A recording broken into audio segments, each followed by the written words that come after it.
register the signal. A man in a yellow rain slicker, covered in blood and mine mud, held a rusted metal box labeled Project Echo while standing in the ruins of his own life. The box contained proof that everything, the town, the memories, his father, his body, was a simulation. But the key in his pocket was real, and the next loop would belong to him. 13 hours earlier, Ethan Harper's head snapped upright from a slumped position. His chin left his chest as a high-pitched, oscillating whine erupted from the workstation speakers.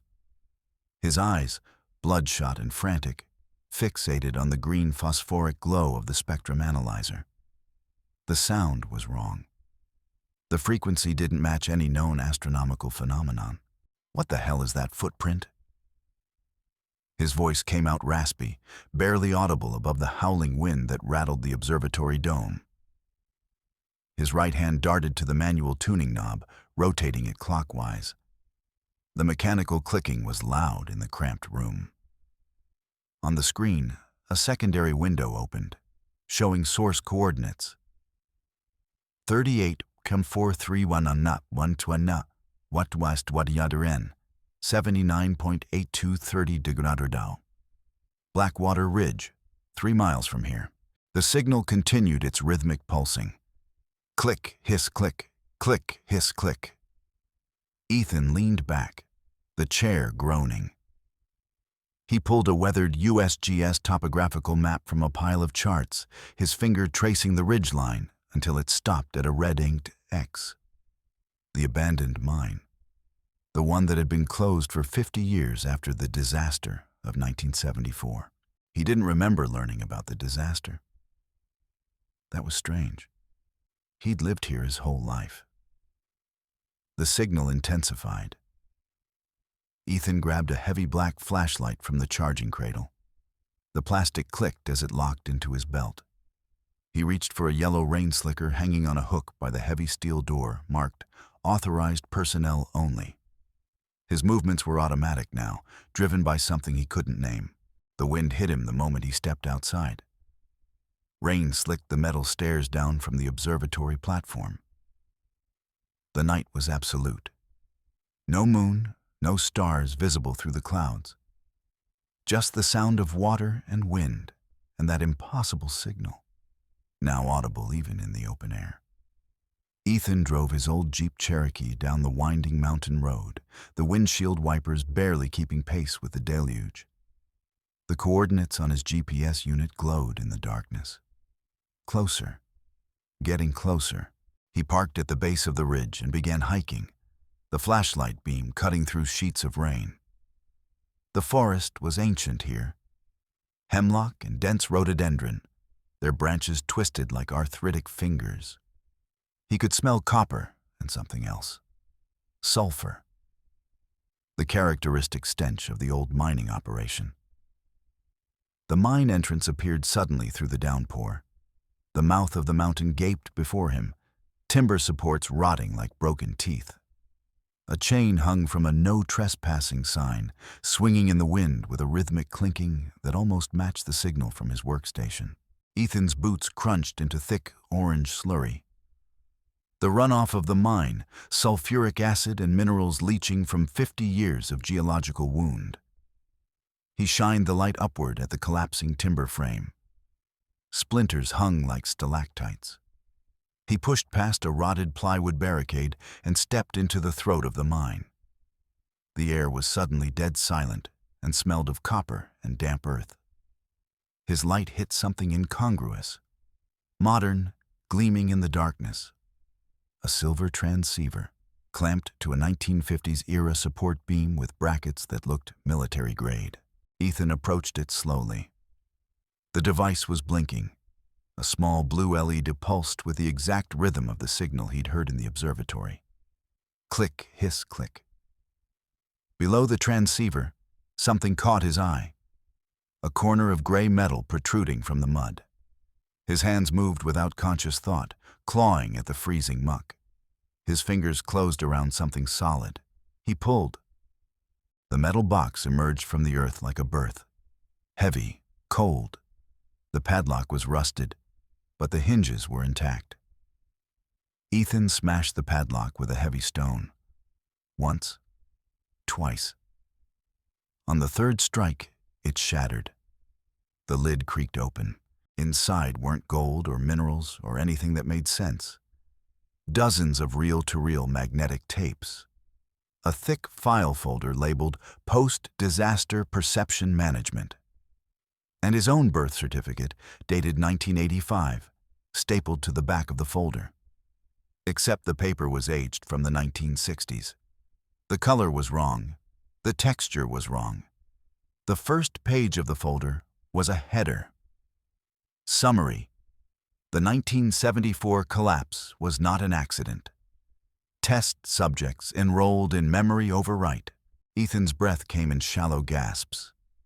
He flipped through pages of clinical notation, temperature readings, medication schedules, subject names listed as serial numbers, with one entry circled in red. Harper, Ethan, Protocol Initiate, 1985. But he was born in 1985. That wasn't possible. He opened the folder further. His own birth certificate showed a date of birth, but looked like it had been printed decades ago. And taped to the back of his photograph, secured with yellowed adhesive, was a small glass vial. The liquid inside was blue. The label read, Neuro-Rewrite Syrup, Infant Dose. The date on the vial was his birthday. Ethan didn't remember driving back to his cabin. Didn't remember threading the magnetic tape onto the reel-to-reel player that sat in his kitchen, a relic from his father's collection. He sat at his kitchen table with the tape spinning and pressed play. Static filled the room. Then a voice, deep, resonant, and chillingly familiar. Entry 42. Elias Harper reporting. The chemical aerosol has been successfully integrated into the town's water supply. Memory suppression of the mine disaster is at 84%. Ethan's father's voice. The man who'd raised him. The man who'd died when Ethan was 16. The subjects believe the accident was merely a storm. It is cleaner this way. The glass of water fell from Ethan's hand, shattering on the floor. The water mixed with the shards, creating a pattern that looked like a code. He stared at it until his vision blurred. The tape continued. Subject Ethan Harper shows exceptional aptitude. Unlike the earlier iterations, his neural structure appears to be accepting the implanted memories without rejection. We may have finally achieved stable consciousness integration. Ethan stood up, the chair tipping backward. He walked to the wall and ripped a framed photograph from its nail. His father and him at a lake, both smiling. He smashed it against the edge of the table. The glass splintered. The frame cracked. On the back of the photograph, taped there all these years, was another vial, another label. Neuro-Rewrite Syrup, Infant Dose. He examined the photograph itself. His father was wearing a pin he'd never noticed before. A small silver circle with a geometric pattern inside. The same pattern he'd seen on the folder labeled Project Echo. The next morning, Ethan strode toward Miller's Hardware on Main Street. The metal box was now hidden inside a canvas duffel bag, strapped to his shoulder. He kept his head down, but he could feel the weight of attention on him. The neighbors' smiles looked wrong. Too perfect. Too uniform. A woman painting her porch stopped and stared at him with unblinking eyes. She didn't move when he passed. Her paintbrush hung suspended in midair like she'd been paused. A police cruiser with no markings pulled sharply to the curb, tires screeching. Sheriff Miller, face like tanned leather, stepped out. His hand didn't go to his holster. It rested on a heavy black baton. Ethan stopped. He could see the bruise on his own knuckles from the mine fight, the scrapes where his skin had torn on the rocks. Miller walked close, invading personal space until their chests almost touched. His aviators reflected Ethan's nervous face back at him. "Late night at the observatory, Ethan?" Miller's voice was slow, deliberate, mocking. "You look like you've seen a ghost." Ethan didn't answer. He couldn't. His throat was constricted. Miller reached out and tapped the metal box through the canvas of the bag. The sound was hollow, thunk, like striking dead wood. Miller's expression didn't change, but his grip on the baton tightened. Ethan sidestepped the sheriff and headed for his Jeep. As he started the engine, he saw Miller speaking into a small, silver radio. Not the standard police unit, something military, something old. Ethan drove. Fast. The Jeep's speedometer bounced at 70 mph. In the rearview mirror, 2 black SUVs emerged from the fog. They were closing fast, bumpers inches from his tailgate. The road wound through the mountains. Sharp hairpin turns, vertical drops.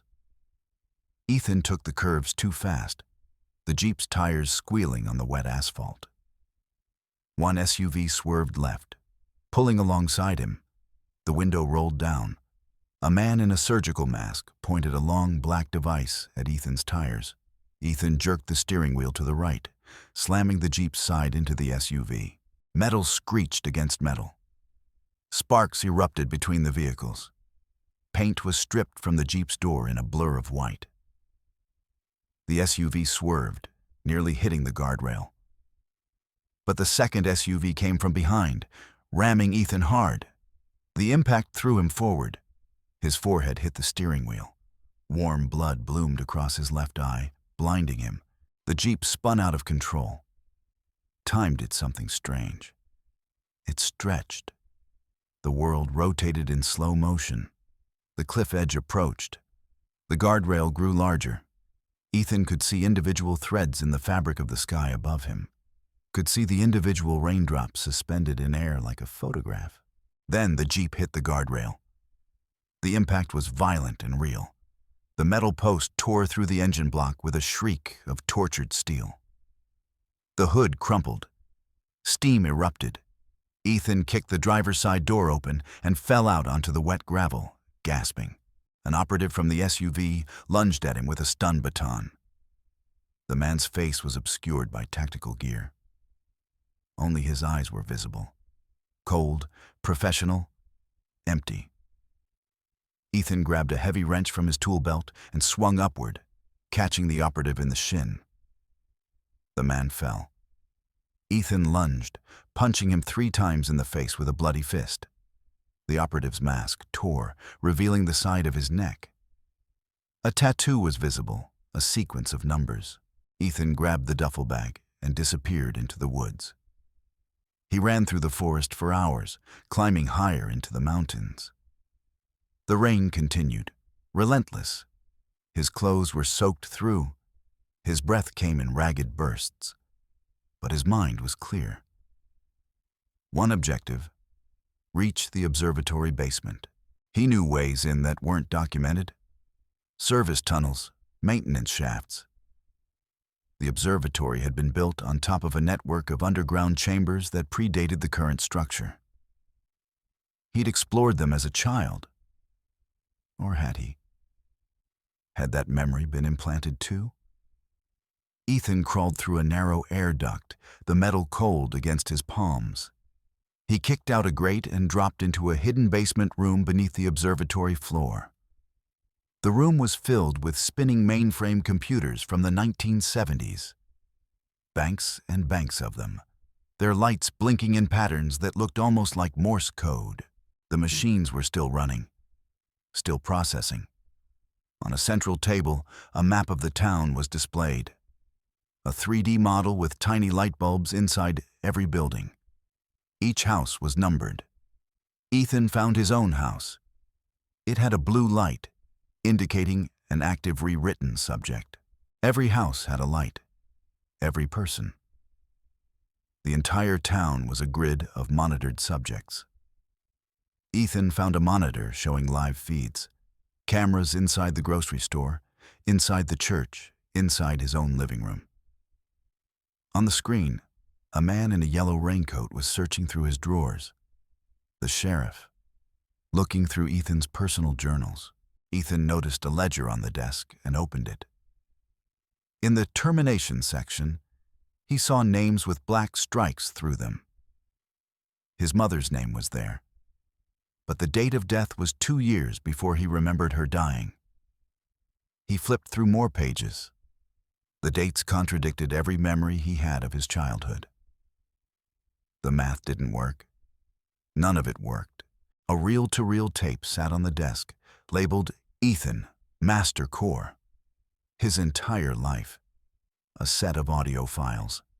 He loaded it onto a player in the corner, his breath coming in jagged hitches. Before the tape could play, the basement door exploded inward.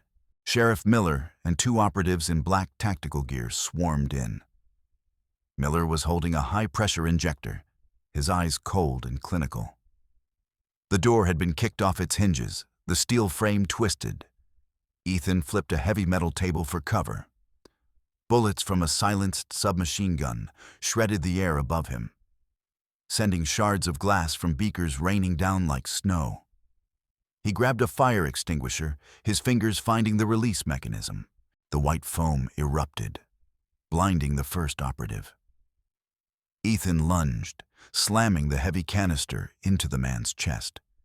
He heard ribs snap, a sound like green wood breaking. He grabs the fallen man's pistol and fired twice into the floor to create a distraction. Miller tackled him from the side, slamming him into a rack of servers. Sparking wires tangled around them. Miller punched Ethan in the temple, then tried to jam the injector into his neck. Blue sparks illuminated the rage on their faces. Ethan bit Miller's hand, drawing blood. Miller screamed, and Ethan used the opening to headbutt him.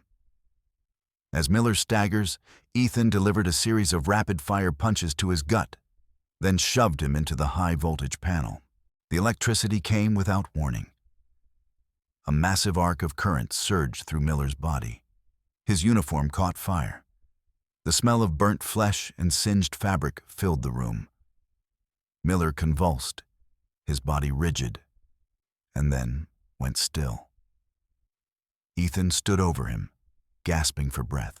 The other operative was already gone. Ethan could hear him fleeing up the stairs. But there would be more. There were always more. Ethan tried to run, but 3 red laser dots appeared on his chest. He stopped. A group of men in suits walked in, led by a man Ethan recognized as his doctor from town. Dr. Raymond Vance, the physician who treated every minor ailment of his childhood. The man was holding a clipboard and looking at a watch as if Ethan were simply another appointment. "Hello, Ethan," Dr. Vance said. His voice was professionally soothing. "I think it's time we had a real conversation." Ethan dropped his weapon. They strapped him into a heavy metal chair in the center of the control room. Thick leather straps bound his wrists and ankles. A series of electrodes were attached to his temples. The room was cold, lit only by monitors. Dr. Vance leaned in. "You were always the most curious of the models, Ethan." He flipped a switch on the console. A screen in front of Ethan flickered to life, showing a video of a hospital room in 1974. The image was grainy, filmed on old videotape. Rows of incubators. Inside them, human-shaped forms connected to machines by dozens of tubes. There was no mining disaster in 1974, Dr. Vance said. There was only a failure of the first iteration of the consciousness upload. The video zoomed in on an incubator. It was empty. A technician in a lab coat, Ethan's father, Elias Harper, was holding a computer punch card. He inserted it into a machine. A voice from the speakers said, "Subject Ethan Harper initialized." The screen was dated April 12, 1974, but Ethan was born in 1985. The machine began to hum. The frequency grew louder. Ethan looked at his hands. They started to look wrong. pixelated at the edges in his vision. The leather straps seemed to be melting into his skin. The room began to glitch, colors bleeding into each other like watercolors in rain. The electrodes on his temples sparked with blue electricity. Ethan stopped screaming. His eyes went flat like a dead fish. He recalled the signal he'd first heard, the rhythmic click, hiss, click. He began to hum it. The frequency came from somewhere deep in his throat, something that wasn't quite human. The leather straps flicked in and out of existence. A stuttering reality glitch. Dr. Vance began typing frantically on the console keyboard. He's accessing the root directory. Shut it down. His fingers blurred across the keys. Emergency alarms screamed from every speaker. The suit-wearing guards pulled their guns, but the weapons transformed into harmless bouquets of flowers. They stared at the flowers in confusion, unable to comprehend what they were seeing. Digital water began to rise from the floor. Ethan stood up. The chair dissolved into a pile of binary code behind him. He walked toward Dr. Vance. With every step, Ethan's appearance changed, growing taller, his yellow slicker transforming into a white robe, then back to a technician's uniform, cycling through versions of himself that should never have existed. The walls of the observatory peeled away, revealing a void behind them. Not darkness. A vast grid of black and green, stretching infinitely in all directions. Ethan reached out and touched Dr. Vance's forehead. The doctor's face dissolved into 1,000 tiny black cubes. It wasn't killing. It was deleting. The black cubes fell and vanished before hitting the floor. Ethan turned to the main monitor. He moved the mouse to the command line and typed, Format C, all. He paused, his cursor hovering over the Enter key. He looked at a photo of his mother one last time. It had been pinned to the corner of the monitor. A woman smiling at the camera, holding a baby. Ethan at 3 years old. Or a version of him. Or an iteration. He pressed enter. A wave of white light erupted from the console, sweeping outward through the observatory walls and across the Appalachian Valley. The landscape was being erased from top to bottom, like a cosmic wave rendering the world to nothing. In the town square, the people stopped. They didn't scream. They simply turned into static and drifted away like dandelion seeds in the wind. The hardware store vanished, revealing a vast, infinite black grid underneath. The mountains dissolved. The sky, which had always been slightly too blue, turned into scrolling green code. Ethan stood alone on the grid. He looked down at his own feet. They were the last things to go, pixelating from the extremities inward. But in the center of the void, the rusted metal box remained, physical and real. Ethan knelt and opened it one final time. Inside was a handwritten note. If you're reading this, you've escaped the loop. Welcome to the real world. The handwriting was his own. Beneath the note was a heavy brass key. Ethan turned the key in the empty air. A door appeared, heavy oak, sun-bleached and ancient. He reached for the handle and pulled it open. Warm, natural sunlight poured through the opening. Ethan's eyes snapped open. No green light, no static. He was in a clean, white hospital room. Real sunlight streamed through a window. A bird sat on the sill, its head tilted, observing him. He felt the weight of blankets. Real wool. His arm was connected to an IV drip. The fluid in the bag was clear. His skin looked familiar. His breathing was his own. A nurse entered, smiling. She was a stranger, not a town resident. Her name tag read, Sarah. "Welcome back, Elias," she said. "You've been under for a long time." Ethan froze. Elias. Not Ethan. Elias. He reached for a mirror on the bedside table. His hands were shaking.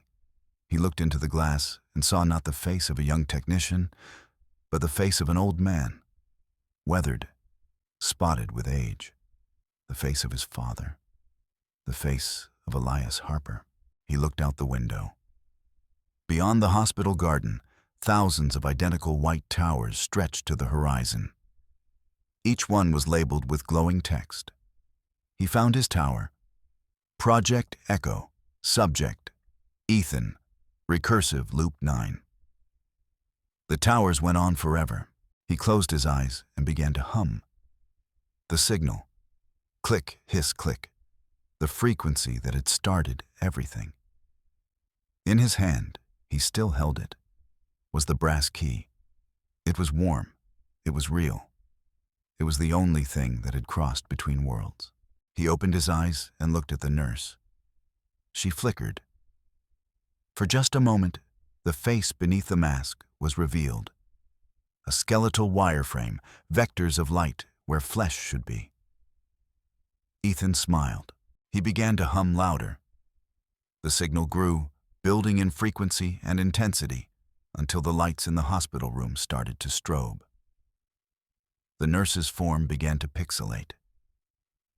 Next loop, Ethan whispered to the dissolving world around him, is mine.